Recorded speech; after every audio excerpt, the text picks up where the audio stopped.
ये एचसी वर्मा का एक अच्छा क्वेश्चन है। इस क्वेश्चन के अंदर रोटेशन का क्वेश्चन है ये वाला। इसके अंदर ये पुली रफ पुली दी है इसने। पुली कौन सी है? रफ पुली।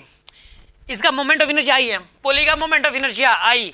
इसका जो रेडियस है वो स्मॉल आर, रेडियस क्या है इसका? स्मॉल आर, और मोमेंट ऑफ इनर्शिया आई। और यहाँ पे ये स्ट्रिंग है, यहाँ पे मास क्या है? स्मॉल एम मास है, और यहाँ पे मास क्या है? Capital M, right. और इसके अंदर जब पुली है ना, ये तो इसने ये बोला है कि यहाँ पे जो रस्सी है ना इसके ऊपर ये स्लाइड नहीं कर रही, यहाँ पर ये ना ये इसके ऊपर स्लाइड नहीं कर रही है, इसके साथ साथ है, मतलब ए इक्वल टू आर अल्फा लगा सकते हो, रोलिंग हो रही है यहाँ पे, ठीक है ना। यहाँ पे जो है ना, यहाँ पे जो पुली है ना, यहाँ पे जो स्ट्रिंग का जो एक्सेलरेशन होगा ना, और इस पुली की मतलब सर्कमफ्रेंस का जो एक्सेलरेशन को सेम होगा, इसके ऊपर स्लिपिंग नहीं हो रही है, पुली घूमेगी साथ के साथ, ठीक है ना। जैसे कुएं वाली पुली है ना, वो जैसे घूमते हैं ना, ठीक वैसा ही कुएं वाली पुली की तरह है ये वाली। और बाकी मैंने बोला कि जो मैकेनिक्स में जितनी पुली होती है वो स्मूथ पुली होती है, वो स्मूथ सर्फेस होता है उनका, राइट। अब ऐसा करना, आपको एक्सेलरेशन निकालना है, क्वेश्चन में सिर्फ एक्सेलरेशन, हालांकि पूछ में इसमें और भी सकता था, इसमें पता है क्या, इसका अल्फा पूछ सकता था, इसका अल्फा बताओ, इसने इतनी इन्फॉर्मेशन दे रखी है कि अल्फा पूछ सकता था, इसके अंदर टेंशन पूछ सकता था, इस रस्सी में अलग है, इस रस्सी में अलग है। जब भी मैंने बताया था कि अगर रफ पुली हो, ये वाला जो क्वेश्चन है ना, ये वाला जो क्वेश्चन है, अगर इस क्वेश्चन को करने के लिए एक एक्स्ट्रा टॉपिक है पुली हैविंग मास नाम से, एक एक्स्ट्रा कॉन्सेप्ट्स हैं, एक मतलब एक अलग से सेक्शन बना हुआ होगा यूट्यूब के ऊपर, जिसके अंदर लिख रखा है एक्स्ट्रा कॉन्सेप्ट्स, ठीक है ना, एक्स्ट्रा कंसेप्ट्स नाम से कुछ होगा इसके अंदर। तो उसके अंदर आप एक टॉपिक लिखेंगे, एक एक्स्ट्रा टॉपिक है जिसका नाम है पुली हैविंग मास, ठीक है ना। और उस पुली हैविंग मास वाला जो टॉपिक है, एक बार उसको करें, फिर ये क्वेश्चन हो पाएगा आपसे। इसके अंदर आप एक काम करिए, आप यहाँ पे इसके अंदर ये T1 है, यहाँ पे इस रस्सी के अंदर टेंशन T1 मान ली, इसमें टेंशन अलग अलग आएगी, और यहाँ पे जो टेंशन है वो आपने T2 मान ली, इसके अंदर टेंशन मान ली आपने T2, यहाँ पे T1 और यहाँ पे T2 है। अब एक काम करिए, इसके अंदर नीचे क्या लगेगा बताइए, यहाँ पे कैपिटल M इंटू जी, यहाँ पे लगेगा, यहाँ पे फोर्स कैपिटल M इंटू जी का, राइट। अब एक काम करो आप, इसके अंदर पहले तो देखो यहाँ पे अननोन वास्तव में कितने हैं, यहाँ पे अननोन है, यहाँ पे T1 अननोन है, देखो अननोन है यहाँ पे T1, ठीक है ना, अननोन है यहाँ पे T2, हमें नहीं पता यार, एक्सेलरेशन हमें नहीं पता, हमें अल्फा भी नहीं पता, हमें चारों चीज़ें नहीं पता यार, यहाँ पे चारों चीज़ें नहीं पता। तो 4 इक्वेशन बनेंगे यहाँ पे, और ये जो 4 इक्वेशनों से ये चारों ही निकल आएंगे यार, ठीक है। एक्सेलरेशन के आगे लग रहेगा कि चारों निकल आएंगे, चलो खैर हमें एक्सेलरेशन बस निकालना तो निकाल लेंगे। यहाँ पे पहली इक्वेशन क्या बनेगी, कैपिटल mg माइनस का T1 is equals to capital M into में a, this is the first equation here, ये पहली इक्वेशन होगी। और जो दूसरी इक्वेशन क्या बनेगी इसके अंदर बताइए, यहाँ से बनेगी, यहाँ पे T2 is equals to small m into a, ये सेकंड इक्वेशन होगी आपके पास, this is the second equation here. तीसरी इक्वेशन, यहाँ पे इस T1 की वजह से टॉर्क लगेगा इस सेंस में पुली के ऊपर, और जो टॉर्क होगा T1 इंटू स्मॉल आर का, टॉर्क होगा T1 इंटू स्मॉल आर, इस सेंस में बनेगा यहाँ पे टॉर्क, और इसकी वजह से एक टॉर्क बनेगा T2 इंटू आर का, माइनस का T2 into small R is equals to I alpha आएगा, यहाँ पे इक्वल्स टू आई अल्फा, ये आपके पास होगी थर्ड इक्वेशन, ठीक है ना, this is the third equation. और a is equals to R alpha, a equal to R alpha, ये फोर्थ इक्वेशन होगी। 4 इक्वेशन 4 नॉन सोल्व हो जाएगा। हमें एक्सेलरेशन निकालना है, मैं आपको निकाल के दिखाता हूँ एक्सेलरेशन।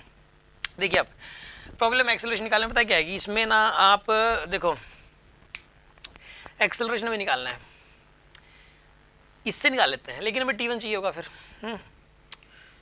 एक काम करो, T2 की वैल्यू यहाँ पुट कर दो आप, ठीक है।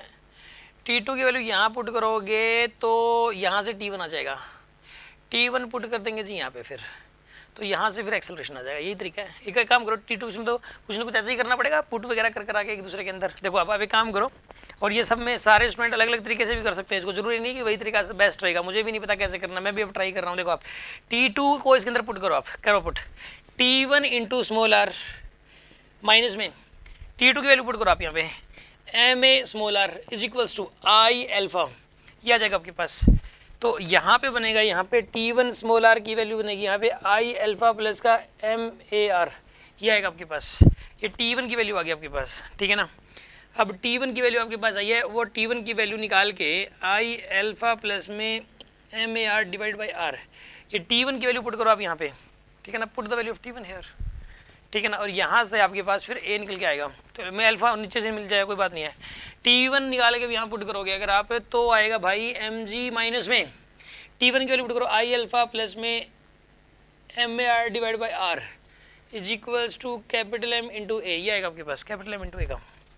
अब हमें निकालना है इसके अंदर, आप एक काम करो, अब आप अल्फा की वैल्यू नहीं पता, इसमें अल्फा की value a by R put कर दोगे आप, अल्फा की वैल्यू पुट करो यहाँ पे a by R, capital mg minus में आई यहाँ पुट करोगे a बाई आर, ठीक है ना, प्लस में MAR डिवाइडेड बाई में R is equals to capital M into में A, ठीक है ना। अब इसके अंदर सिर्फ A नहीं पता, हमें बाकी सब पता है, तो A निकल आएगा यहाँ से, ठीक है ना। A देखो कैसे निकालोगे आप, A को निकालने के लिए आप एक काम करो, इसको इधर ले लो आप, इसको इधर लो आप, है ना, और एक काम और करो, इसमें ना ऊपर ऊपर वाले में आर एलसीएम ले लो आप, और फिर एक आर स्क्वायर बन जाएगा, नीचे चला जाएगा, ये यहाँ पे आएगा एम जी मतलब इज इक्वल्स टू एम में, और इसको प्लस में, इसको इधर लिखना है प्लस में, लेकिन आर का एलसीएम और ले लो आप यहाँ पे, तो यहाँ पर ये बनेगा I I I a plus m a r square. अभी दोनों के नीचे आर आ गया तो ये नीचे आर स्क्वायर आ जाएगा, राइट। ऐसे ही करना है, मतलब अपने को क्या करना है, ऊपर आर से मल्टीप्लाई डिवाइड करते हैं यार, ऐसा कर लो, ऊपर इसको भी आर से मल्टीप्लाई किया, इसको आर से मल्टीप्लाई किया, इसको भी आर से मल्टीप्लाई किया, तो ये आर स्क्वायर बन गया, इसको आर से मल्टीप्लाई करने से आर खत्म हो गया, इसको आर से मल्टीप्लाई करने पे आर स्क्वायर बन गया, ये आ गया आपके पास। अब एक काम करो, इसमें से ए कॉमन ले लो। अब आप यहाँ से अगर हम ए कॉमन ले लेंगे, capital M g is equals to a, यहाँ पे बनेगा कैपिटल एम प्लस में आई प्लस में m r square divided by small are square, ये बनेगा जी आपके पास, ठीक है। अब यहाँ से आप एक काम करो, इसके अंदर से इसको नीचे ले जाओ आप, ठीक है ना, एक्सेलरेशन की वैल्यू आपके पास आ जाएगी। यहाँ पे मैं इन इक्वेशंस को रब कर रहा हूँ, ठीक है ना, अगर आपने अभी तक नहीं लिखी है तो वीडियो को बैक करें और लिख लें इसको, ठीक है ना। मैं इनको जो है ना अभी लिख रहा हूँ, इन इक्वेशंस को। आप एक काम करिए, एक्सेलरेशन की जो वैल्यू आएगी यहाँ से वो आएगी capital M G divided by में, डिवाइड बाई में कर दो यार, कैपिटल एम प्लस में आई प्लस में M small are square divided by में स्मॉल आर स्क्वायर, ये आपके पास आ जाएगा, ठीक है ना, ये आपके पास निकल के आएगा, ये आपका आंसर है, मैच कर जाएगा। देख लेते हैं किस फॉर्मेट में दे रखा है, इसको थोड़ा और सिंप्लीफाई कर लेंगे, अगर फॉर्मेट अलग हुआ तो ऐसा करते हैं। इसका जो आंसर दे रखा है क्वेश्चन नंबर 33 था HCV का ये वाला, तो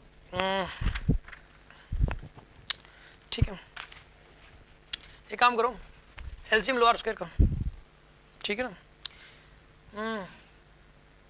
नहीं एलसीएम नहीं लेना, सुनो, इसने क्या कर रखा है, एम जी डिवाइडेड बाई में कैपिटल एम, इसको ओपन कर रखा है ऊपर वाले को, आई बाई आर स्क्वायर प्लस में स्मॉल एम, बस यही आंसर दे रखा है इसने, आर स्क्वायर से आर स्क्वायर कैंसिल हो जाएगा, यही आंसर है इसका, यही है, ठीक है ना।